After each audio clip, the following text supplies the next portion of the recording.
Hello everyone, can you solve what most people can't?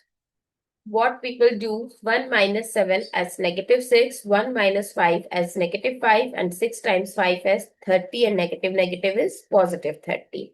So what do you think? This is correct or incorrect? This is incorrect. Yes, you heard it right. When an expression like this, you have multiple operation like subtraction, bracket, in bracket there is subtraction, then always follow order of operation, which is also known as BODMAS or PEMDAS rule. As per this rule, first solve the bracket, then off, then division, multiplication, then addition and subtraction. So first solve the bracket, 1 minus 6 as negative 5 and there is a multiplication sign.